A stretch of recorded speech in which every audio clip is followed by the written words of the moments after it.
what is the right balance between battling terror and protecting human lives? And I'm asking this in the specific context of India's abstention at the UN, which came in for criticism. And I am aware that you explained it, that India explained it by saying that there was no criticism of the terror attack itself in it, of Hamas's terror attack itself in it. But what is the right balance? You know, in this specific situation and the particular case, look, the difference between policy and a debate is, in a debate you can pick a particular argument or a particular facet which you want to push because you either believe in it, or it's your priority, or it's your interest.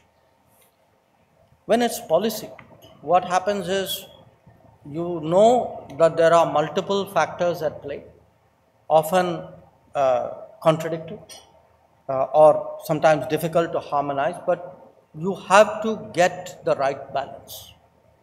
So balance becomes the crucial yardstick of a judgment. Now, in this particular case, what happened? We had a very clear policy. We have a very clear policy on terrorism. Okay. We have no doubt, and we have said this very, very clearly, that what happened on October 7th was terrorism. Okay.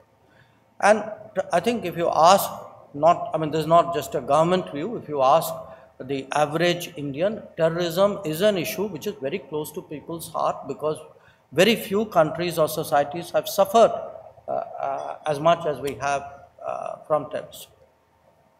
Two, when the further developments happened and the Israelis moved on to Gaza, I think we also recognize as a matter of principle that in whatever action is taken, international humanitarian law must be observed.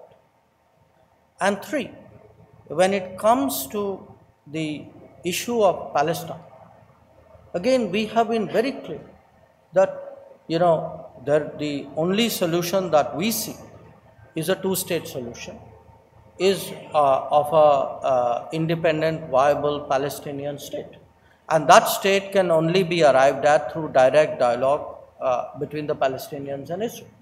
So you have really now three sets of issues. If you're from a policy perspective, you cannot say, I believe so strongly in issue number 3 that I am willing to disregard 1 and 2, or that I believe in 2 and therefore I will disregard 1. So we just felt that the resolution which was moved did not get the 3 issues appropriately balanced out.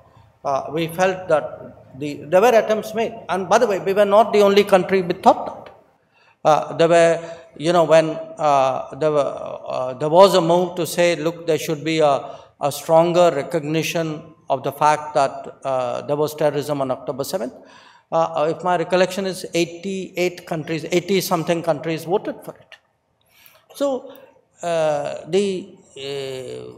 it's every situation in that sense is different. But I think there are some principles out there, and the challenge of policy making is always how to get, harmonize those principles, and as I said, get the right balance.